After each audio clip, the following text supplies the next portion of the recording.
All right, thanks everybody for coming. As you can see, I was too cheap to pay for generative AI, so just decided to indulge my own picks. But yeah, just a quick intro of who I am. I've mostly worked in kind of like software engineering and kind of data engineering, then kind of done some data sciencey stuff, like graduated from physics, so kind of found my way into cybersecurity, and I'm a bit newer to it. So apologies if I don't know some acronyms and things like that, but we should have a bit of fun today. So primarily we're going to be going through a weird Azure mystery, how it happened, which kind of leads us to some fun undocumented behavior of kind of Entra ID and Azure. And to do that, we're going to be going through some basics. So no worries if you don't know much about like Azure at all. Then we're going to be kind of getting into the weeds of a few advanced concepts that like are relevant to this mystery. And then finally, the undocumented behavior itself. We're going to learn a bit about Microsoft's position, what they thought of this, and possible ways we might be able to abuse this, as well as how we would like defend this. So I have lots to present, so I'm going to probably be going at breakneck speed. So first of all, let's take a look at this mystery. We had a guest inside of Entra ID, formerly known as Azure Active Directory. Don't worry if you don't know that too much, I am going to go over that. But they were somehow able to make a subscription. So I will also go over what a subscription is and what it means. But basically, a partner reached out to us. I'm in the privileged position of getting to work with a lot of different people that are trying to defend their Azure setups. And they reached out and they were like, hey, how come a guest has seemingly been able to make a subscription? That should be a fairly privileged thing to be able to do. When we dug into this, we realized that, okay, the guest account had their like credentials leaked to the dark web. Okay, that kind of made some sense. They were a B2B user in this Azure environment. But then when we dug into this, the guest user had no group memberships, no directory roles, no RBAC roles, and seemingly no permissions granted at all. And yet somehow they were able to make a subscription. And so this drove me into a state like what you see on the left there of trying to figure out and reverse engineer how any of this stuff works. Okay, so to understand this, let's cover the basics. So first of all, this is how, this is Microsoft's homepage. When you go to Entra ID, this is the diagram that you see. It kind of gives you a very high level, rough idea of what's going on in Entra ID. And so to kind of bastardize a little bit what is a complicated piece of software, it's mostly an identity provider, right? It's about kind of enabling you to have things like users and machine identities and have those be authenticated by Entra ID. It's kind of the cloud replacement of what the on-prem Active Directory was. You can link that with your kind of on-prem Active Directory if you want. And then from that, you can kind of hand out access to kind of applications. And yeah, you can have users, and those users can also sometimes be external identities, which is another name for guests. And then you also have this funny thing of devices. We're going to come to that a little bit later. But yeah, this is kind of how Microsoft wants you to start thinking about Entra ID. I'm going to go over just some kind of basic concepts here and kind of build things up. So we have Entra ID's directory, sometimes called a tenant. I'm going to be probably using those two terms interchangeably. And yeah, you can see that a user or a guest is going to authenticate against the directory. That could also be a service principal. Service principal is what Entra ID call kind of machine identities. And then you can also have devices that can authenticate against the directory. Those aren't kind of typical kind of principles. They're more like the environment that principles operate in, but they do have certificates that allows them to authenticate against the directory. So in terms of kind of basic privileges that you can have, users and guests can be given RBAC roles. Those are things that allow you to have like some kind of role over kind of Azure resources. We'll come to that. Then you've got directory roles. That's like going to allow you to do certain things to the directory itself. And then app roles. That's going to give you some level of access to some of the apps that are integrated in Azure. And then basically it's a very similar story with like service principals to like the kind of machine identities, except instead of like app roles, we have like API permissions. Very similar thing, where those API permissions kind of allow the machine identity to like go speak to another API with kind of some like very like fine grained kind of permissions about what they're allowed to do on that like API. And then we just have this idea of like groups, which basically means that we can, put users and service principals in groups and then hand out these kind of privileges that we just talked about. So how this fits with Azure resources, basically Azure resources are going to be like all of your like infrastructure like stuff. So this isn't your kind of identity provider stuff. This is like, I've made a VM, I've say got a database and things. That's all going to live in kind of Azure resources. And the kind of key takeaway to think about all of this stuff is like subscriptions are the logical container for Azure resources. So that's going to mean that primarily subscriptions are meant to act as like as security boundaries.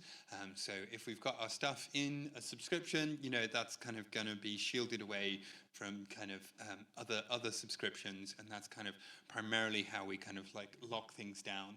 And you can see how that kind of joins into the directory is above the subscription. You can have management groups.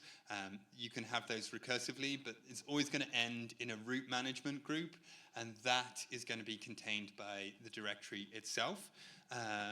So this is actually going to become really important later as to how all this stuff works. And so just a quick note on RBAC roles. You kind of can do your own custom ones, but typically kind of, there's this idea of kind of these ones out the box where you're going to be like an owner potentially of a resource or a contributor to a resource. You might just be able to like read the resource.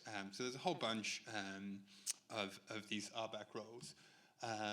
Okay, let's get into the weeds a little bit.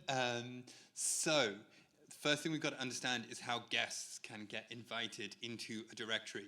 So someone, say on in this case, we've got two directories, two tenants going on. So the resource tenant, that's say where you as a defender are kind of like operating. You then decide that, hey, I want to invite someone into this directory. So you then send out an invite to that user, and then if that user's email address is like tied to an existing Microsoft or Entra ID directory, then they are going to authenticate actually to their own directory and then federate into the directory that you've invited them into. And so it's a little bit of a weird behavior, but this federation behavior becomes really important to understand kind of what's going on in this weird mystery of ours. So once we do that, you end up with a user like this. There's like just a couple of things to like point out. Just mostly this identities field just beneath the user type, you can see is set to Microsoft account. That means that this user is federating in from their own Microsoft account. That could also say external Azure Active Directory, and which would mean they were coming in from another directory kind of thing. This mystery applies to both Microsoft accounts and Entra ID directories that guests federate in from. Okay, so one other weird thing that we've got to understand before we can really understand how a guest made a subscription without any permissions. We have billing agreements. So billing agreements are like separate. Like when I was kind of digging into this, I assumed that our billing admins were the same as our global admins of the directory. They're not. Billing accounts exist as like a kind of third kind of major high-level thing in this kind of recipe that we're looking at. They come in kind of two flavors. You've got enterprise agreements, that's the kind of legacy one, and then you've got Microsoft customer agreements, that's like the newer thing. you've just got this idea of kind of like hierarchy. Kind of at the big top, you've got the actual kind of billing account for the EA enrollment. That's like kind of, you know, the actual kind of contract itself, as it were. And then for MCAs, the billing profile is where the like credit card is actually going to be like attached to your invoice section. Just kind of is a way that you can organize like invoices. It's like really just kind of something that you can kind of split up your kind of billing. It's more of just a kind of organizational construct. And then within those, then subscriptions are housed and will be billed to those invoice sections. EA is very similar, just a little bit of a different kind of hierarchy and organization. Nothing too important to understand in the specifics of these hierarchies, but it is important to understand that users can have billing roles. These are separate from directory roles. These are separate from RBAC roles, and they can allow for subscription creation. So basically, if I'm a owner or contributor at any of these levels for the MCA things, then I will have a permission to be able to create a subscription. And then also in the world of MCA accounts, you can also have a specific subscription creator role, and this is just comes from your billing role. EA very similar. It's just that you don't get anything from having an administrator at the department level, but kind of similarly, if you've got administrator or owner of the account kind of thing, or administrator of the EA enrollment, then you get this subscription creation permission that you can do. So this is how Microsoft kind of visualize these kind of three things sitting together. So you've got your kind of Azure resources, the Azure RBAC stuff, that's like tied and glued into your actual directory, your tenant, and then on the side you've got your EA account. So very similar for kind of MCA stuff. All right, so yeah, just quickly, these are the different roles that allow for subscription creation. Okay, so let's get into some properly undocumented behavior. So billing roles are very weird, as we discovered. So it turns out that these billing roles can work across tenants, which is something that when flagged this to different people who were really big experts in Azure, have been kind of defending Azure for a long time. None of them expected this or knew about this. So I think this is something that most people wouldn't be aware of at all. I haven't managed to find any of Microsoft's documentation kind of explicitly pointing to that this is possible. But basically, we can kind of glue together this billing role idea that we learned about with kind of guest federation, where basically we can use our billing role in the home tenant that we came from to create a subscription into the tenant that we're invited into. And weirdly, we don't do that by like logging in and going into the tenant kind of thing. We stay in our home tenant, but we get this option when we create the subscription to be created in this tenant that we've just been invited into. So you can see here, we're in this, like in the home tenant, this is a directory called default directory. And yet when we're making the subscription and we go under the advanced tab, the subscription directory can go live in a different directory. So you can see that doesn't say default directory. I've had to obfuscate some parts of this, but hopefully you can see that that's not the same. So the end result is that then after we've done this subscription creation, then when we do go federate into the resource tenant, then we are now an owner of this subscription, and that's done through like an RBAC role. So somehow we have now managed to become an owner of a subscription. And the person in the resource tenant, like no admin in the resource tenant gave out the billing role. Like this is just the billing role that we had from our home tenant.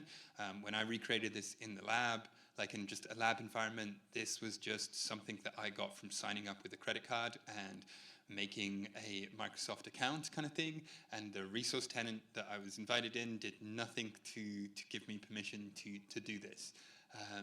Definitely a little bit shocking.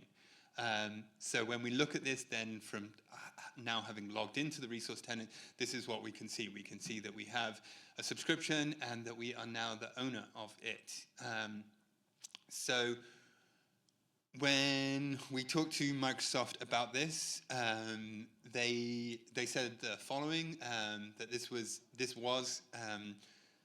confirmed behavior. They knew about it because they had intended this as a feature.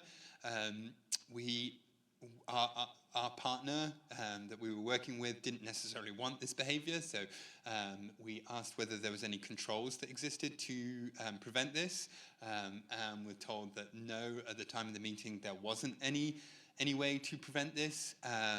We have since had an updated position from Microsoft, so I'm going to cover what they now recommend and what I understand it to mean.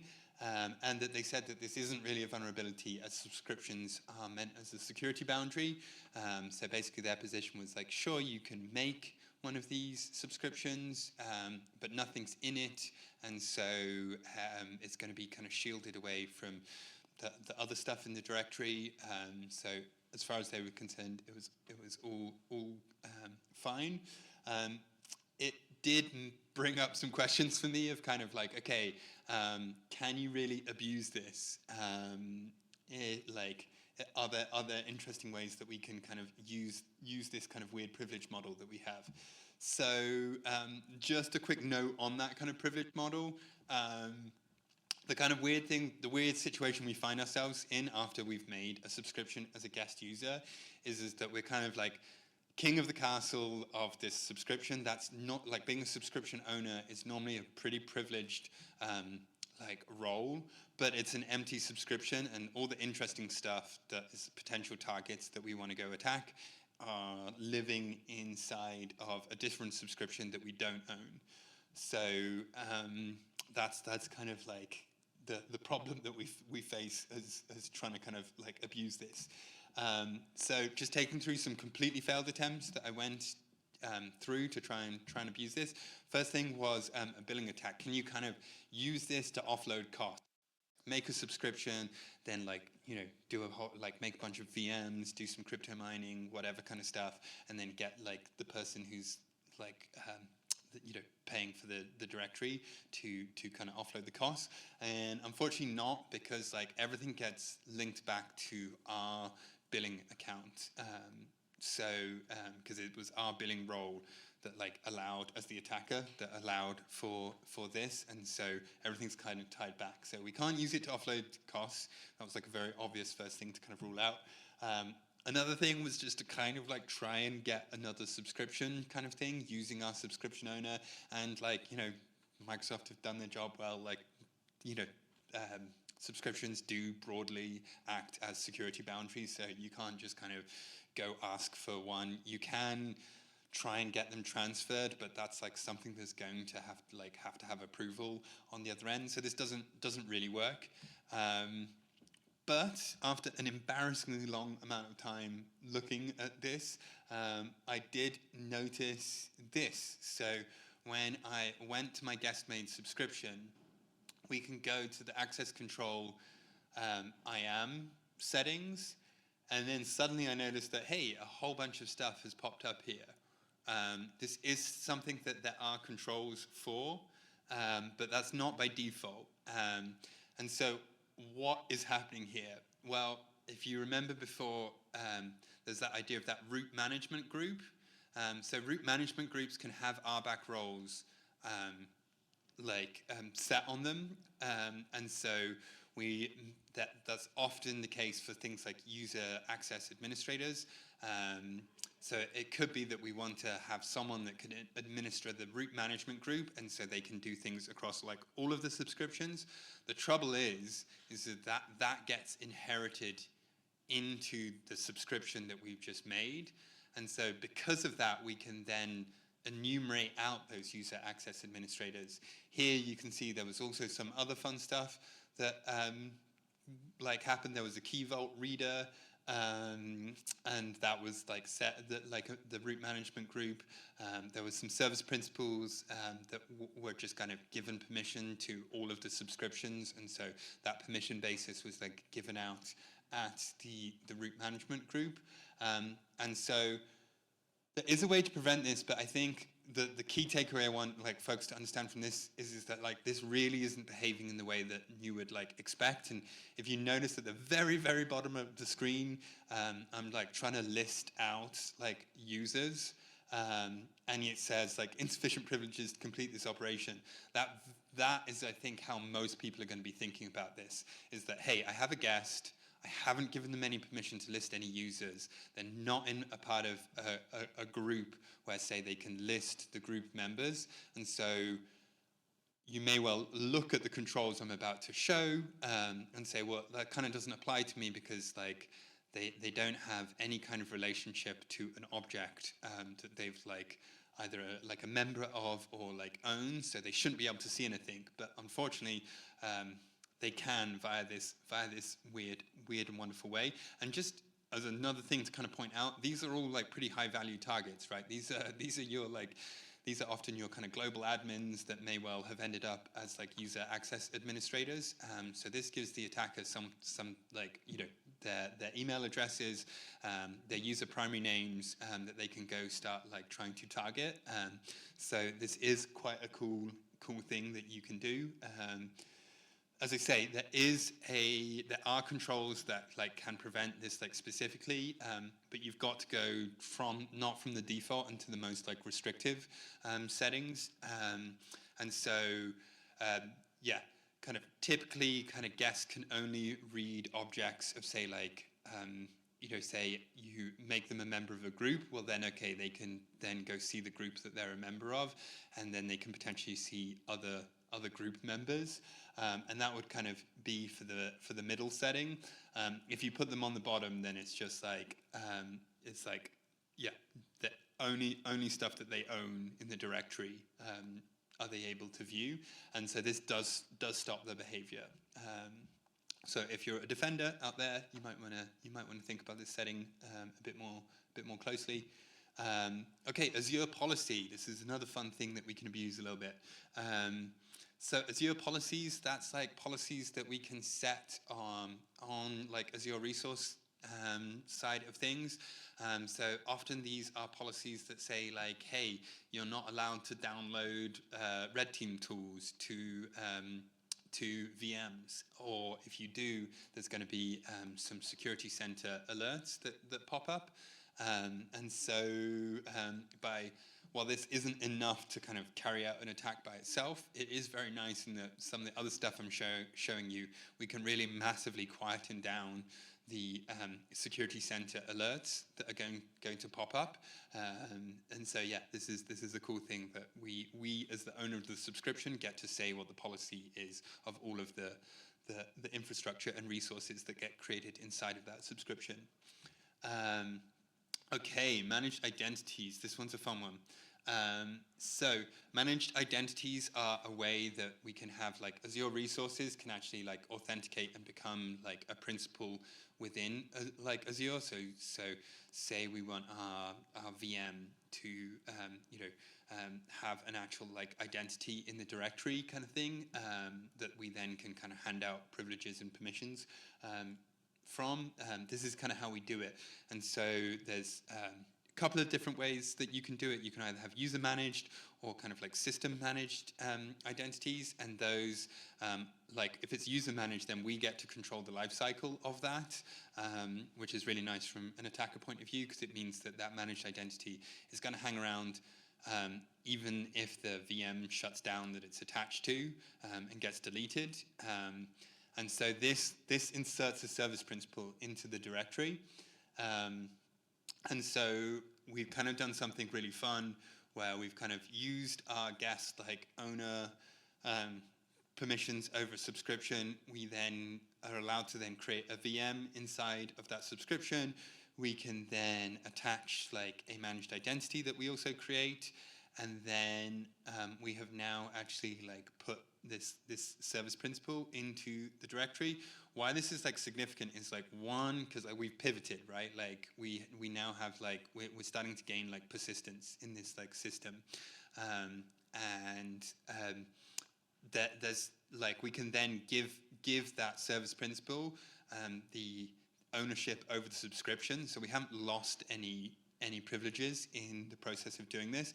And in fact, we've actually now evaded some privilege escalation protections.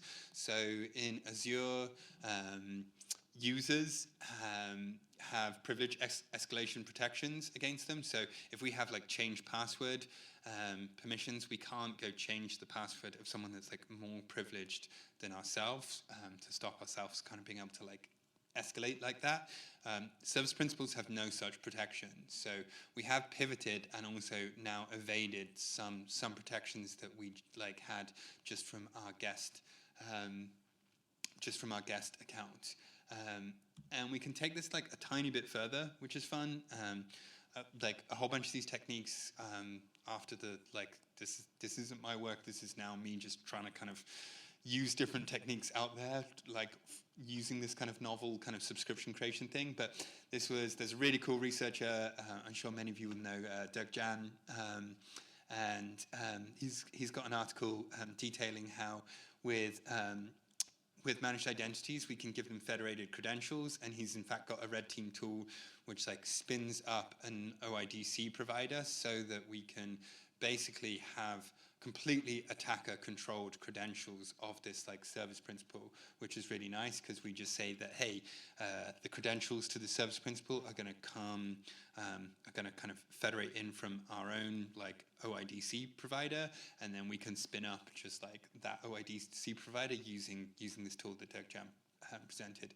And so now we've got like a separate identity that didn't exist before that we've inserted into the directory, and that we control these like federated credentials.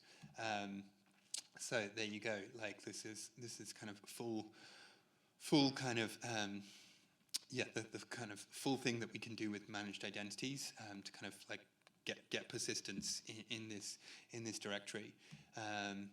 So there are some other cool things that we can do.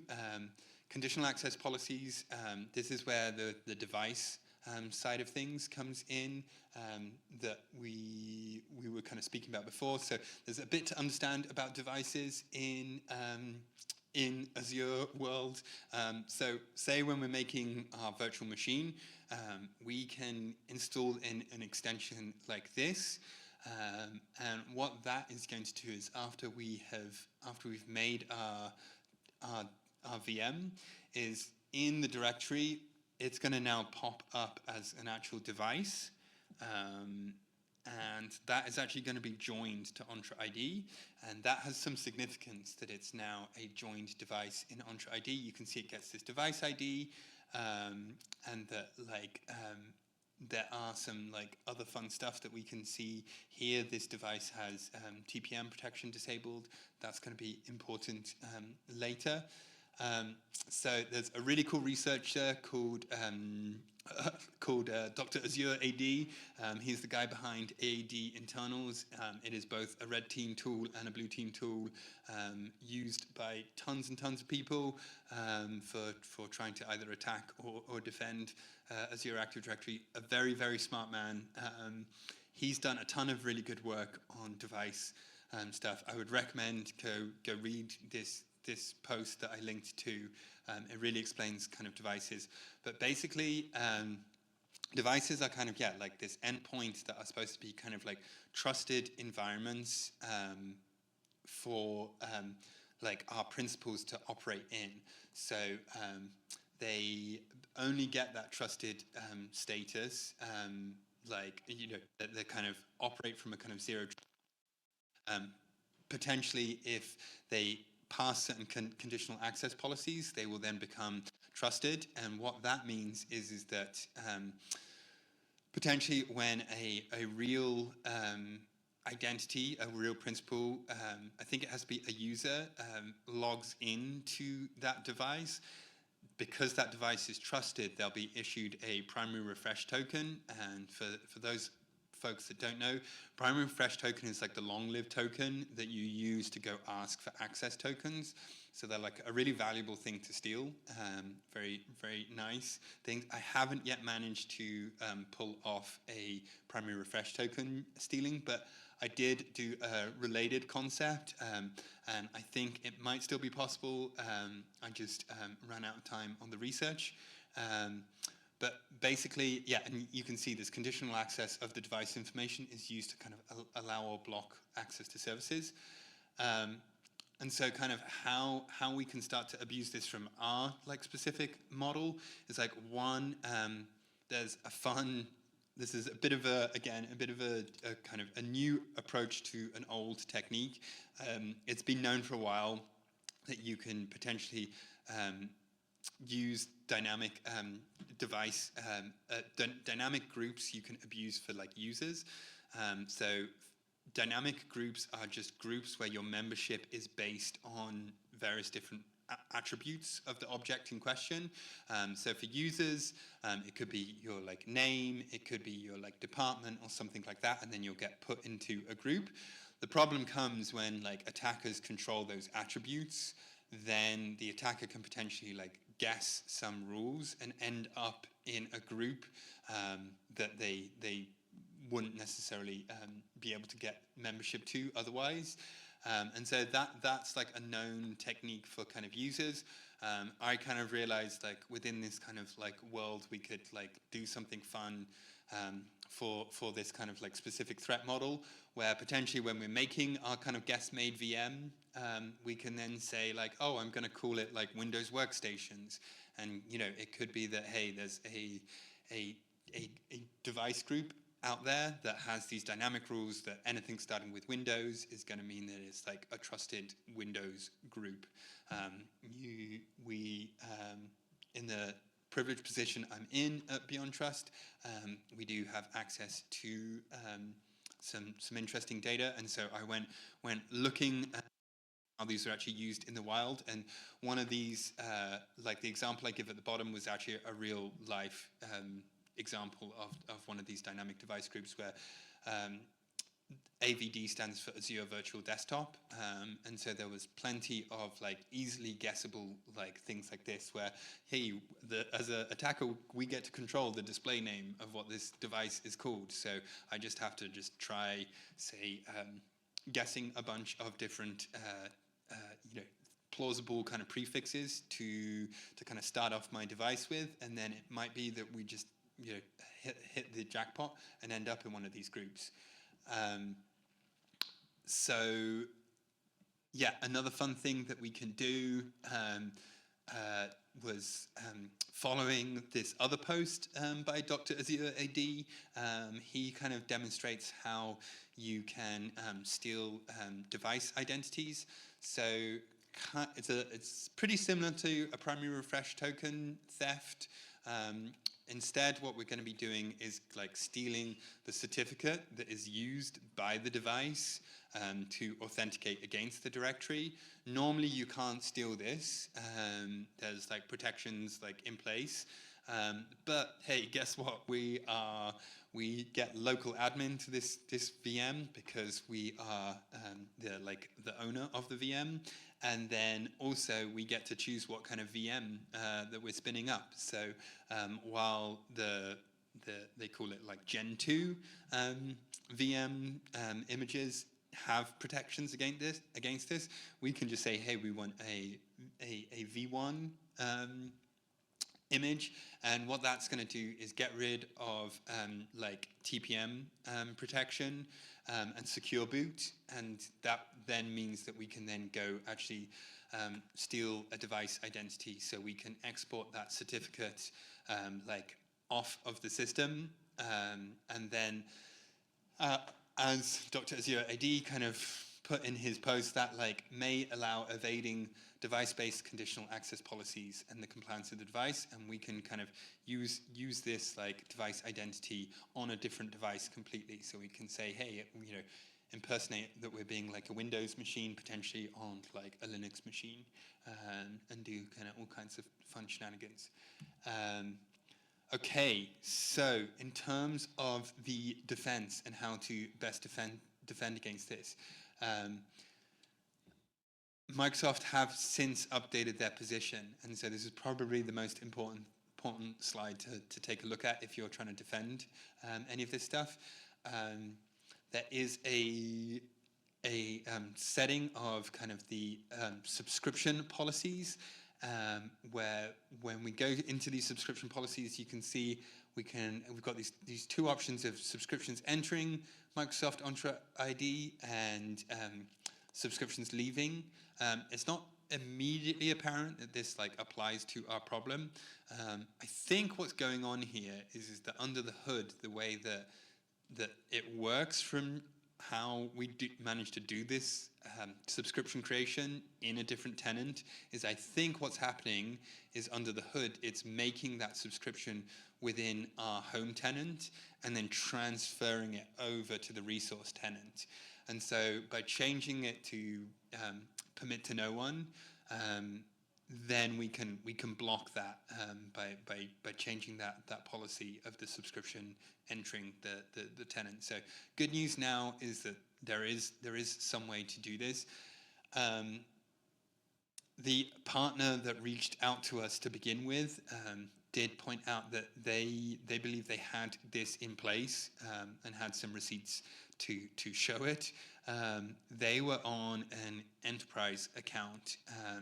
When I was recreating this in the lab, I only had access to an MCA because the EA billing accounts are legacy. It's pretty difficult to get hold of one. So at this point, I'm unable to say exactly whether this policy stops that for the legacy enterprise accounts, but it does seem like this now. This prevents things for the MCA accounts. So definitely, if you're on a MCA account, then I recommend switching this on. In terms of other controls, you'll see in the directory, we can go to kind of like the settings, and then we can go to this external collaboration settings. There's like a bunch of different settings for guests here. I would recommend probably switching all of them onto most restrictive unless you have a rule, like a reason not to. There's some fun stuff that we can do, like of allowing kind of guests to invite other guests and only kind of compounding the problem worse. So probably most of these things you want to kind of set to their most restrictive settings. And yeah, the guest user access one at the top, that's the one I already spoke about in terms of like stopping the enumeration attacks. So that one seems especially important. And then just one kind of specific attack that I think all of this like opens up, that I think like defenders should be aware of, is when we've done this kind of pivot to make a managed identity, and that's like inserting a service principal into the directory. It's kind of worth pointing out that we're really just one API permission away from being global admin. We don't have it, but if we manage to get a way to get a certain API permission, we would then effectively be global admin of the whole of this Azure setup. So, for instance, the role management read-write directory, that's going to give us that service principal the ability to assign directory roles, and so we could then assign our original user the global admin, or we could assign the service principal itself global admin. So we don't want to be in a situation where that gets granted, and like I think in lots of setups that exist, you know, it may well be that your guests do actually have some kind of like Teams access, say, so a guest can say, you know, has been granted the ability to kind of shoot your team a message via like Teams, and so they could kind of use that to be like, hey, I'm kind of blocked on a project, like, do you mind just kind of adding this application that I'm using says that it needs this API permission. I'm hoping that your like Azure admins wouldn't fall for this, but it would probably fall a bit outside of their kind of expected threat model, because you wouldn't necessarily be expecting that the guest would be controlling the service principal itself if you haven't handed them any explicit permissions to have be owner of any service principals. And so you could kind of plausibly make this look like quite an innocent kind of request just to kind of get like unblocked on a project, and that then actually like you're just kind of giving them the one API permission they need to start doing something really nasty. So I think while this is a bit more improbable because of its disastrous consequences, it is worth just making sure that your like admins like definitely know not to just go handing out API permissions willy-nilly, because hey, we control all of the applications on our side.